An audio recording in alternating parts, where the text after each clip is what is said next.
Oscar-winning actress Diane Keaton dies at 79. Oscar-winning actress Diane Keaton passed away on October 11, 2025, in California at the age of 79. Her family confirmed the news and asked for privacy. No official cause of death has been released. Close associates noted she had experienced a sudden decline in health in recent months.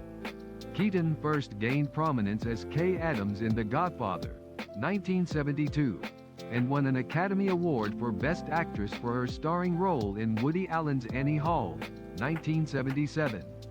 Over her long career, she became a cultural icon known for her unique style, wit, and depth. She is survived by her two adopted children, Dexter and Duke. Tributes poured in from across Hollywood, including from Francis Ford Coppola, Steve Martin, and Bette Midler, who celebrated her originality, generosity, and lasting impact on cinema. Her passing marks the end of an era in film, a beloved figure whose influence spanned comedy, romance, and drama.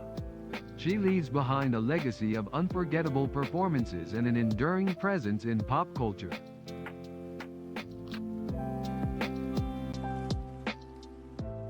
So sad to hear of her passing. She was such a beautiful soul and talented actress. Rest in peace, Diane. Her smile and cheerful disposition was fabulous. Loved her movies. So very sad. One of my favorite actresses. Sorry for the loss. Prayers for her family. Rip Miss Keaton, always enjoyed her smile and energy. This makes me so sad. She was one of my favorite actors. Rest easy, Miss Keaton. You were one of my favorite female actresses. She was at the top of my favorite actresses list. Thank you, Diane, for all the entertainment and laughter you provided to the millions of us over your lengthy career. You will be greatly missed. I've always loved Diane Keaton. Rip. The older we get, the more our heroes as kids pass. Rip to another star we lost in 2025.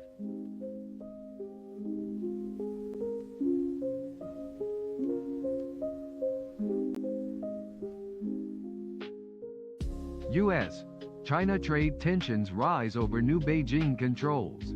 U.S.-China trade relations have escalated recently after Beijing tightened export controls on rare earth minerals and imposed new licensing requirements for processing technology.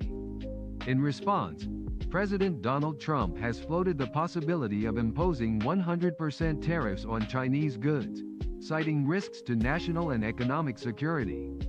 China's new export rules specifically restrict exports of elements and magnet-making technologies, with licensing required even for items containing trace Chinese origin materials. The measures are viewed by analysts as a strategic lever in upcoming trade negotiations. Reuters reports that defense and semiconductor-focused exports will face stricter scrutiny. Though not currently in office, former U.S. Trade Representative Robert Lighthizer had previously criticized China's rare earth policies, and his views are sometimes invoked in trade debates. Today's U.S. response is more shaped by current trade officials and congressional pressure. The U.S. is also exploring actions to respond to Chinese pressures on agricultural exports, such as soybean purchases, but direct breaks or halts are not widely confirmed. As the two powers prepare for a possible summit, tensions over critical minerals and high-tech supply chains are emerging as a major flashpoint.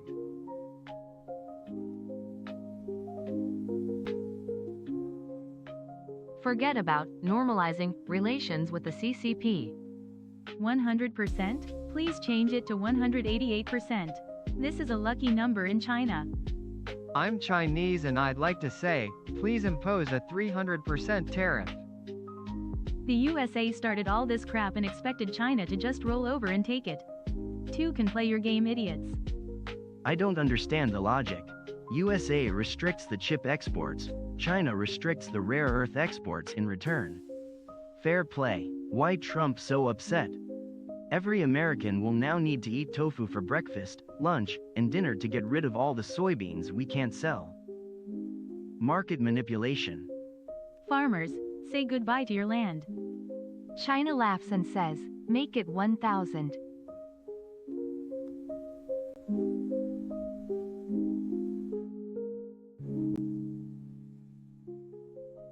Trump arrives in Jerusalem as Hamas releases hostages.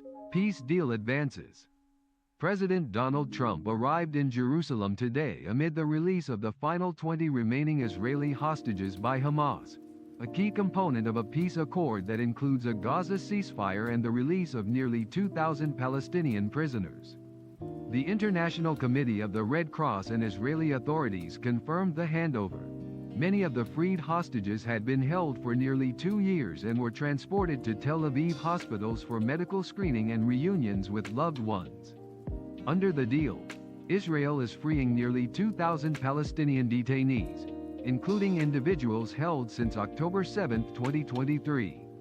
The agreement also implements a ceasefire across Gaza, with limited Israeli troop withdrawals reported in some sectors, allowing humanitarian groups to scale operations. President Trump is expected to address the Knesset, then travel to Sharm el-Sheikh, Egypt, where a formal signing of the bilateral agreement is planned. International leaders have praised the diplomatic breakthrough, even as challenges remain over full implementation and security guarantees.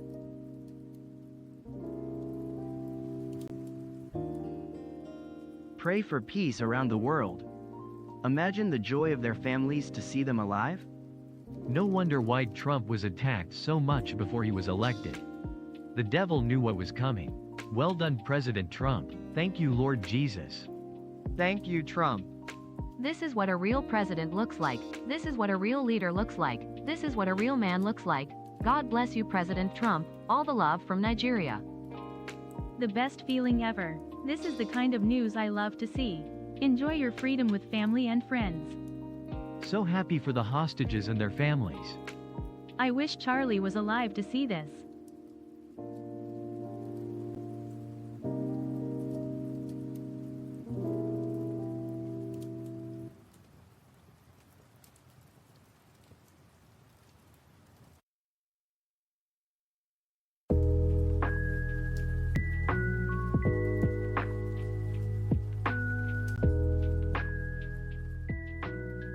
U.S. markets react to new China tariffs, Trump's shifting stance.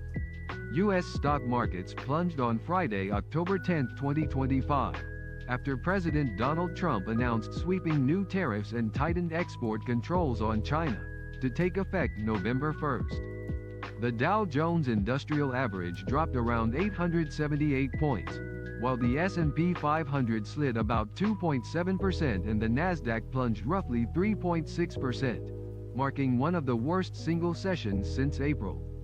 Trump said the aggressive measures were a response to China's newly imposed export restrictions on rare earth minerals, warning that the actions threatened global supply chains and U.S. national interests. His announcement included a proposed 100% tariff on Chinese goods and broader export controls on high-technology software. Markets roiled on the news. However, by Monday, October 13, stocks rebounded sharply after Trump softened his rhetoric toward China and markets anticipated de-escalation. Investors viewed the shift as a possible signal that the U.S. might not follow through fully on the harshest proposals. Analysts warn that, if implemented, a 100% tariff could severely disrupt trade flows between the two economic superpowers. Amid the volatility, many observers view the episode as a test of how far both sides are willing to push without triggering a full-blown trade war.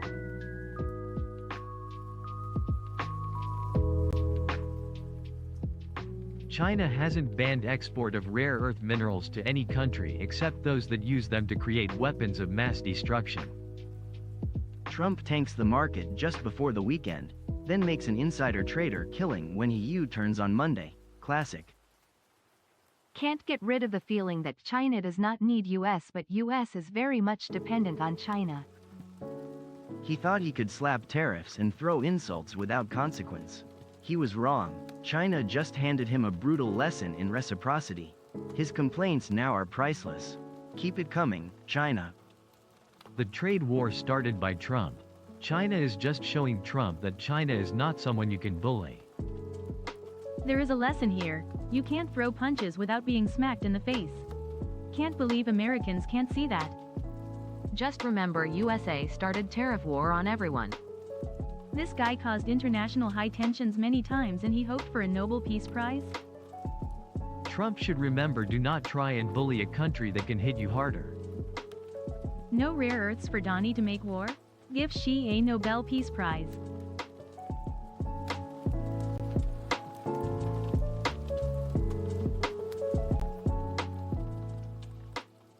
Trump floats Tomahawk missile plan for Ukraine.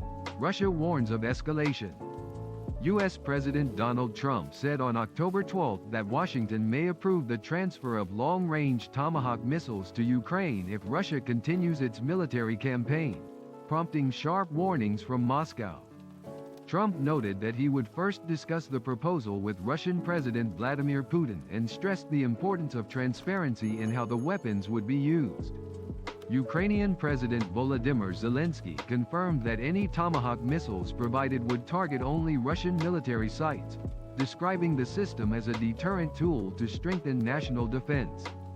The Kremlin responded that such a move would mark a serious escalation and could raise the risk of direct confrontation between the United States and Russia. Analysts warn that deploying Tomahawk missiles, capable of striking up to 2,500 kilometers, would significantly alter the balance of the war. While discussions remain preliminary, both Kyiv and Moscow view the potential missile transfer as a major turning point that could determine whether the conflict edges toward resolution or further escalation.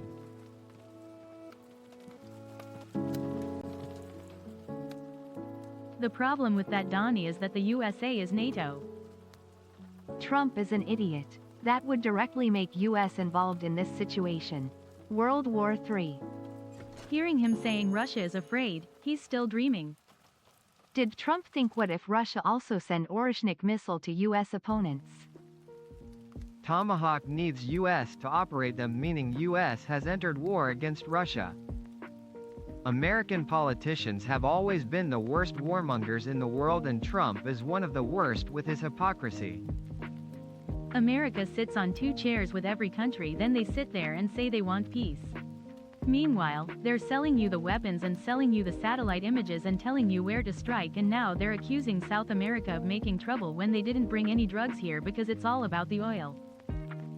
Tomahawks are not defensive weapons. NATO is supposed to be a defensive alliance. Can't win on the front line, so they resort to terrorism.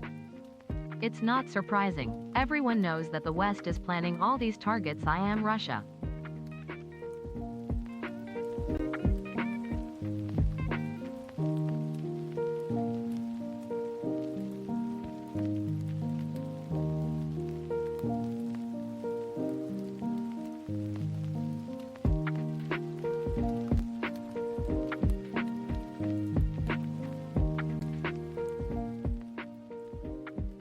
Brazilian lawmakers clash over Bolsonaro's U.S. actions.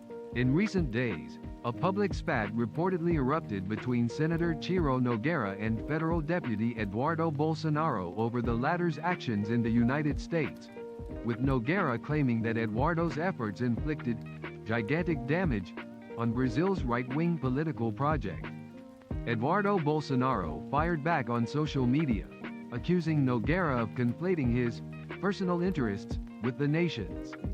Eduardo has been vocal in Washington, calling for increased U.S. pressure on Brazilian justice officials, including higher tariffs and sanctions, in an effort to influence the legal proceedings against his father, former President Jair Bolsonaro. In late July 2025, the U.S. administration announced a sweeping 50% tariff on many Brazilian exports, excluding key sectors such as aircraft, energy, and orange juice. Eduardo has publicly claimed partial credit for that move, This intra-right conflict underscores growing tensions within Brazil's conservative factions. While Eduardo Bolsonaro frames his U.S. advocacy as defending his father, critics like Nogueira argue that such maneuvers risk subordinating Brazil's institutional integrity and jeopardize the credibility of future right-wing governance efforts.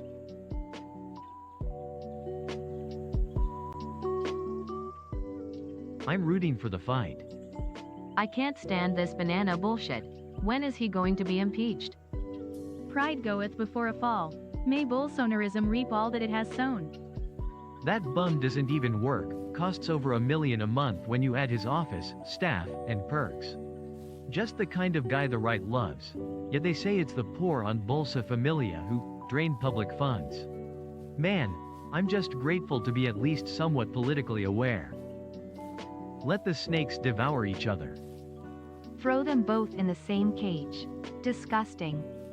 They've got the energy to fight, but when it's time for justice, they suddenly get sick. Just admit them to a hospital already. The people who pay these guys' salaries are the ones who are wrong. Tomorrow, he'll just say it was a misunderstanding. Fight, you bastards. Fight.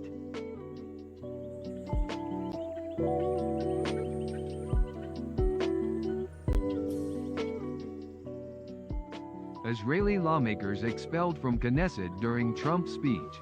In mid-October 2025, during U.S. President Donald Trump's speech before the Israeli Knesset, two members of Israel's Hadash Ta'al party, Ayman Odeh and Ofer Kasif, disrupted the proceeding by holding signs reading, "Recognize Palestine," and reportedly shouting critical remarks. Security personnel promptly escorted both lawmakers out of the chamber. At the time, Trump praised the recently brokered ceasefire between Israel and Hamas and hailed the agreement as a landmark moment in Middle East diplomacy. In response to the disruption, Trump quipped, "That was very efficient," drawing reactions from the chamber. While several reports state that Odeh and Kasif addressed the injustices they perceived toward Palestinians and Israel's wartime actions, framing those remarks as calls to recognize Palestine, claims that they shouted genocide remain contested across sources. The incident drew attention to Israel's internal divisions over Gaza and U.S. involvement, highlighting the tensions between staunch pro-Trump voices and dissenting lawmakers seeking to spotlight Palestinian rights, even within the halls of its parliament.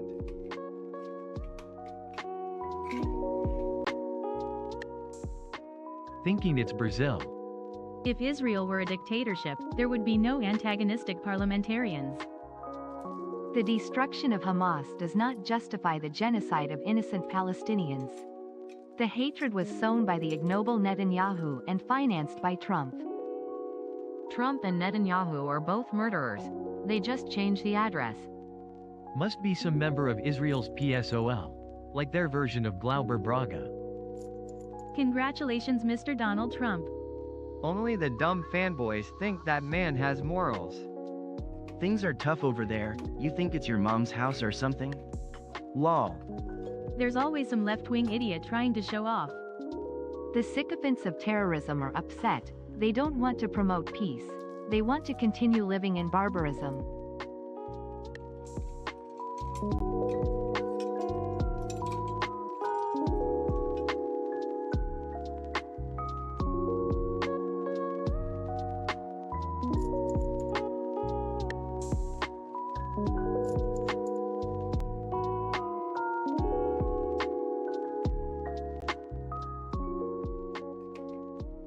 Afghan, Pakistani forces clash on border, major crossings close. Heavy clashes erupted Saturday, October 11, 2025, along the Afghanistan-Pakistan border after reports of Pakistani airstrikes inside Afghan territory. The fighting, extending into Sunday, rankles as one of the most serious escalations in recent years. Islamabad says it is defending itself against militants it claims operate from Afghan soil. Kabul, under the Taliban government, denounced the attacks as violations of sovereignty. Casualty figures diverge. Pakistan reports 23 of its soldiers were killed. while Afghan authorities claim 58 Pakistani servicemen died. Afghanistan also claims to have seized Pakistani border positions.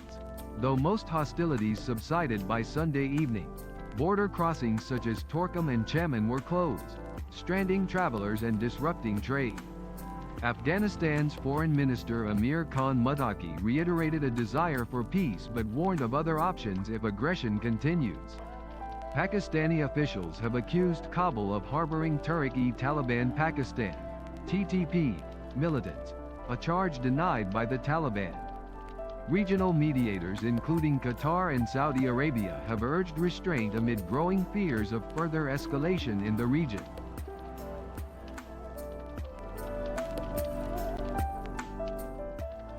The people of Konoha will surely say, that's provocation from the US.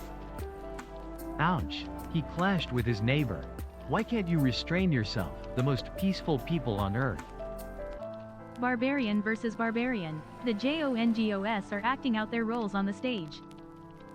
Worse, both sides killed each other while shouting Takbir, Allahu Akbar. Allah is confused about which one to defend. When we clashed with India, Konoha supported Pakistan. Now Konoha is confused about which one to support. SM shouted Takbir. 100% guaranteed the religion of peace will blame USA plus Israel. Konoha is confused about which one to choose. If Konoha becomes a caliphate, the result will be like this. Fortunately, it is still aware of the original teachings of the archipelago, which are beautiful and peaceful and tolerant.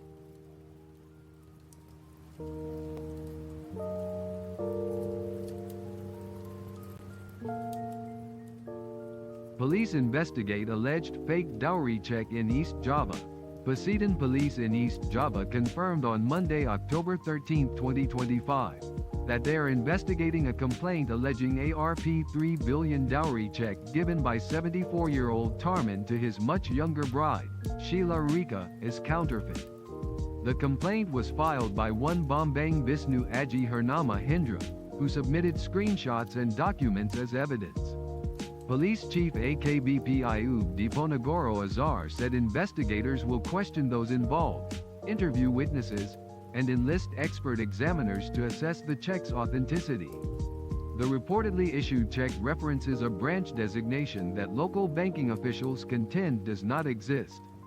The wedding drew media attention after its high-profile dowry, prompting scrutiny once doubts surfaced over the bank branch and check validity.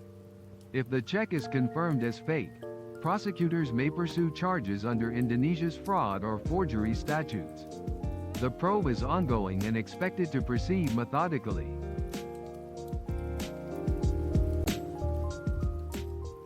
The tricks of a rich old man are more dangerous than the tricks of a woman. Matra parents start out proud and end up miserable. The foolishness of the woman's side is undeniable. The craziest social culture prank. Also arrests a person who claimed to be their legal counsel and dared to threaten netizens. Matra meets cheater. Worthy opponents. If the check is really empty, it means fraud. The person should go to jail so there won't be any more scams like this. Do not let the wildness of the king of deceit Tarman. There are many victims of the king of deceit Tarman. Many people have said the check is fake, finally proven.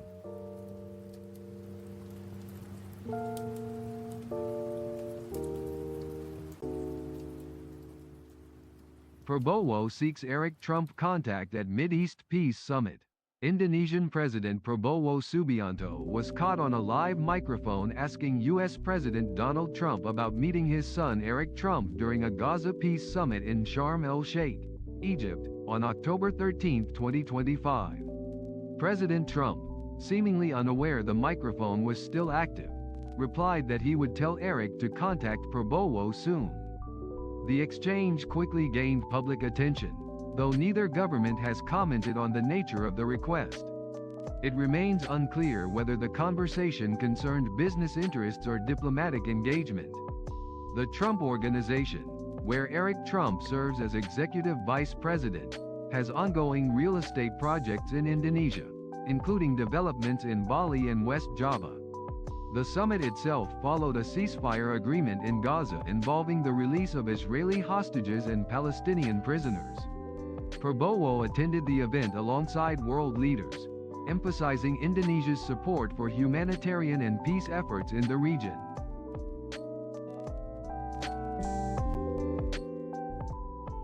Indonesia is like being reborn in the international world, after 10 years of drowning. God willing, bravo Indonesia. Bravo President Prabowo Subianto. Alhamdulillah, Mr. Prabowo, your diplomacy is very powerful. You hate America but you need America. What is this? For the first time, we have a president who doesn't embarrass us. Great job, sir. Steady and classy, Donald Trump spoke casually. Thank you, Mr. President Prabowo Subianto. Your kindness will be remembered forever, for helping reconcile both sides. May prosperity and lasting peace follow. Continue to be a good, firm, strong, and intelligent leader while reforming and revolutionizing Indonesia's bureaucracy and work culture. God willing, all 290 million Indonesians will place their full hope and trust in you. As an Indonesian, I'm proud. It's very different from yesterday. EITSSS. Who knows Pak Prabowo is making deals to become an investor in Indonesia. Right? Make 100 hotels, or make 1 million factories. Well, that's not bad, so many jobs. Just positive thinking first. Praise be to God, peace is beautiful, war only harms both sides.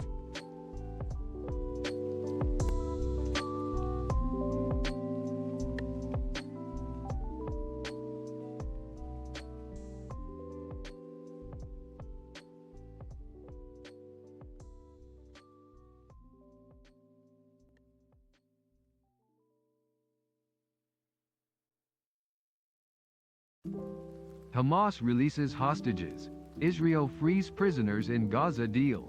Hamas released 20 Israeli hostages and the bodies of 4 deceased captives, ending nearly 2 years of their captivity, as Israel began releasing approximately 2,000 Palestinian prisoners. The exchange marks the first phase of a peace agreement for the Gaza Strip. The Israeli military confirmed the release of the living hostages, stating they were able to walk and were transferred by the International Red Cross before reuniting with their families. Buses carrying the Palestinian prisoners arrived at a hospital in Khan Yunis. A group supporting the families of hostages criticized the return of only 4 bodies, noting it was fewer than the total reported deceased and called for further action. This initial phase is expected to facilitate negotiations for a second phase of the peace plan, which aims to address complex issues such as the demilitarization of Gaza and its post-war governance. While Israeli forces have partially withdrawn from Gaza, the situation remains unstable, with ongoing concerns about potential ceasefire violations.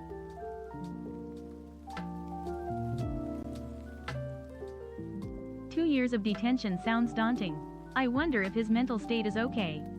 When I see this, I don't think we can live together very well in Japan. Good, good, good. Bright news. So 20 Israelis and 2,000 Palestinians trade. I wonder what the families of the North Korean abductees think when they see this. Trump is awesome. There was no need to kidnap them from the beginning. Because of the hostage-taking, Israel was unable to pull out and 67,000 Gaza residents were killed. All Hamas left behind was destruction and chaos.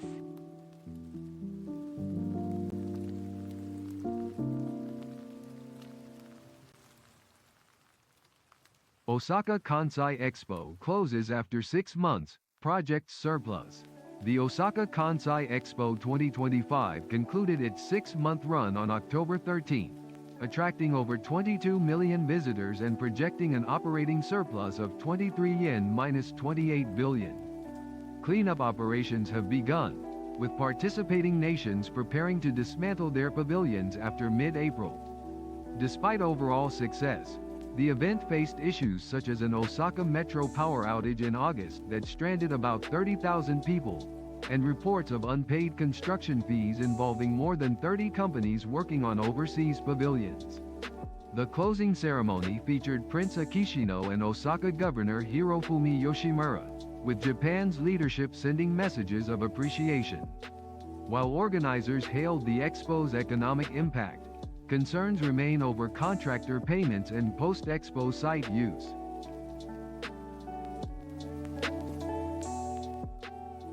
I'm currently at the Commons taking out the exhibits.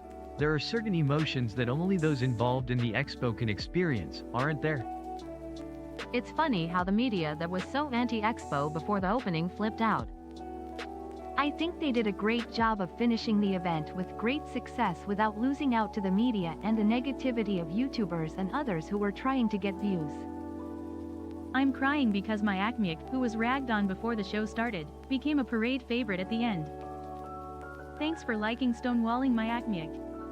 I think Mr. Ishiba felt especially deeply about my Acmic leaving with him, since the Expo will end with his own resignation. Why are the movements of PM Ishiba and my Acmic somewhat similar? I'm crying alone at home, too. Thank you for the Expo. Thank you to everyone around the world who worked so hard. Mr. Ishiba must really like my Acmic. He was petting a stuffed toy of my Acmic during the press conference.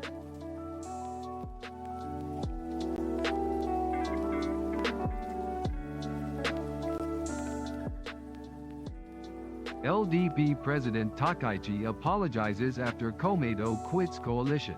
Liberal Democratic Party President Sanae Takaichi apologized to party lawmakers on October 14 after Komeito withdrew from the long-standing ruling coalition, undermining her path to becoming Japan's next prime minister. The split followed disputes over political funding reforms after the LDP resisted proposals to ban corporate donations to individual lawmakers' groups. Komeito leader Tetsuo Saito criticized the LDP's lack of commitment to reform and said his party would not support any candidate in the upcoming prime ministerial vote. The withdrawal leaves the LDP without a lower house majority, forcing Takaichi to seek cooperation from smaller parties. An extraordinary diet session is expected later this month to choose the next prime minister. Within the LDP, some members are urging new alliances, while others discuss fielding candidates against Komeito. The rupture marks a major setback for Takaichi, whose leadership faces mounting scrutiny over political ethics and funding transparency.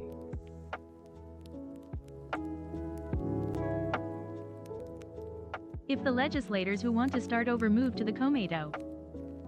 This is fine. It was just abnormal until now. Mr. Takaichi is not to blame. Why would the people allow you to start over? If you don't like it, resign. Redoing the presidential election? That's crazy. That's not true. Rather, it is an achievement. The pus in the LDP is coming out more and more, and it's a good thing that Takaichi was elected president. No need to apologize. The people are rejoicing. I don't think Sanae is responsible for this at all. Please make a strong Japan. The media's downplaying of Takaichi is so desperate it's painful already.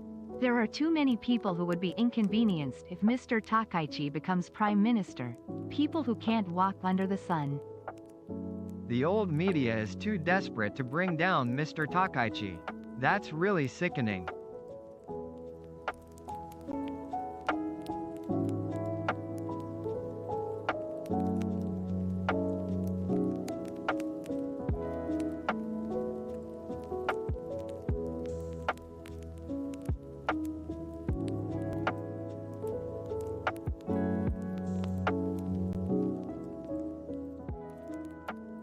Trump announces Gaza war end. Peace deal signed in Egypt. In early October 2025, a U.S. brokered peace framework was unveiled in Egypt to halt the Gaza war. The signing summit, held in Sharm el-Sheikh on October 13, convened regional and global actors to affirm a 20-point plan aimed at instituting a lasting ceasefire, humanitarian access, prisoner and hostage exchanges, and steps toward Gaza reconstruction. Under the terms publicly disclosed, 20 surviving Israeli hostages were released, and Israel freed roughly 1,900 Palestinian prisoners. The parties agreed to a phased implementation, with further progress contingent on the return of additional Israeli remains held by Hamas.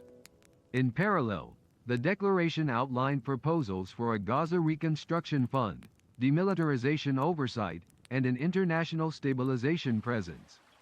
Palestinian President Mahmoud Abbas expressed reservations regarding the long-term status of territory and governance provisions. Concurrently, reports indicate that Hamas has carried out internal security measures in Gaza City to suppress rival armed groups. While the summit produced high-level symbolic momentum, many analysts caution that the actual mechanisms for enforcement and dispute resolution remain vague, and that true peace will depend on sustained political and security commitments by all involved parties.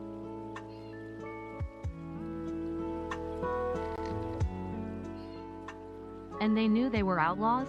They are hidden in the tunnels like rats, for God's sake, Gaza. Thanks to Egypt, the shield and support of the nation, which stopped the bloodshed in Gaza and sincerely sought to inject innocent blood. Thanks to its wise leadership, its great army and its authentic people, who have never forgotten their duty towards Palestine and Arabia.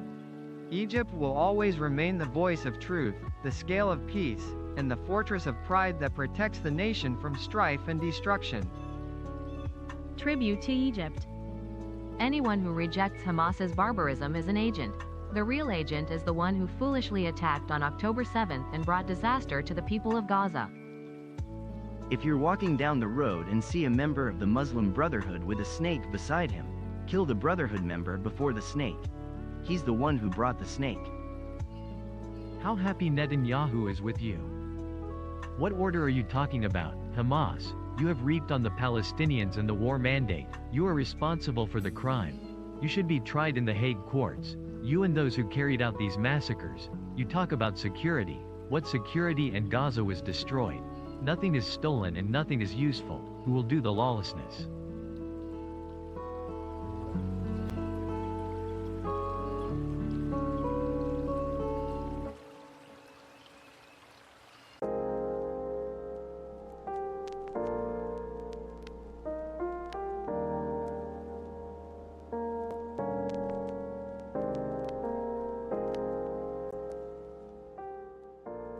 Trump, Mideast leaders sign Israel-Hamas peace deal in Egypt. On October 13, 2025, U.S. President Donald Trump joined leaders from Egypt, Qatar, and Turkey in Sharm el-Sheikh to sign a joint declaration supporting the Gaza ceasefire and outlining steps toward regional peace. The document, described locally as a multilateral agreement rather than the Trump Declaration, reaffirmed the truce that began October 10 and the exchange of 20 surviving Israeli hostages for nearly 2,000 Palestinian prisoners. While the accord envisions Gaza's reconstruction and an international stabilization force, it does not require full Hamas disarmament, something the group continues to reject. Palestinian statehood is referenced as a long-term aspiration but without U.S. or Israeli recognition. Israeli Prime Minister Benjamin Netanyahu was absent, citing a Jewish holiday. Analysts note that despite the summit's symbolism, major questions remain over Gaza's future governance and the enforcement of the ceasefire's next stages.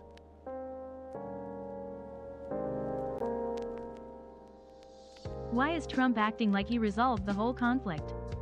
The whole world gathers to sign an agreement with Gaza. How great you are, Gaza, and how great your men are. Where will the justice come from for the Palestinian people? These genocidal war criminals in Israel should be held accountable. Taking credit for stopping a genocide that he's funding. What a theater. You say, Palestinian prisoners. They are hostages, some small children. There are thousands of them. The pro-Zionist propaganda continues throughout the media. Let's see how all these leaders, who have signed the peace deal, will react if Israel breaks the deal.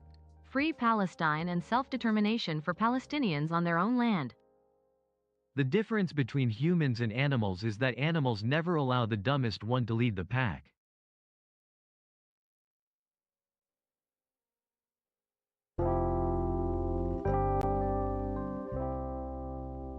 Gaza Strip faces widespread destruction, famine amid aid challenges. The Gaza Strip remains in ruins after more than 2 years of conflict, with widespread destruction and an escalating humanitarian crisis. UN assessments indicate that about 78% of all buildings have been damaged or destroyed, including roughly 92% of residential units, nearly 200,000 structures. Around 1.9 million people are internally displaced.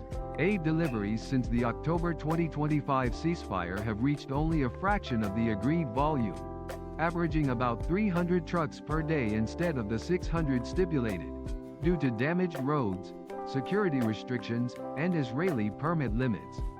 Relief agencies warn that 1 in 5 children is acutely malnourished, with more than 54,000 affected across Gaza, reflecting worsening famine conditions.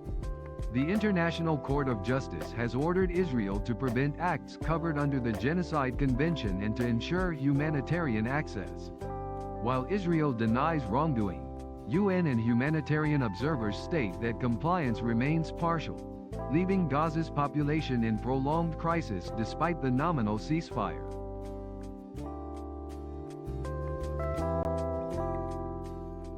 The world won't forget this cruelty against poor Palestinians. Israel must pay compensation to the Palestinian people and return the stolen Palestinian land. Wonderful. Thank you to everyone who made this possible. Peace and God blessed Gaza. Palestinians deserve peace. Pray for the people and the family. The world is trying to gloss over it. A war that ended 70,000 people to forget now. Anna's charred face, Hein's plea to the operator. It's in the air, this selective humanity. If we do nothing, horrible things are going to happen, not just to Palestinians but more people after them. Protests should be louder than ever.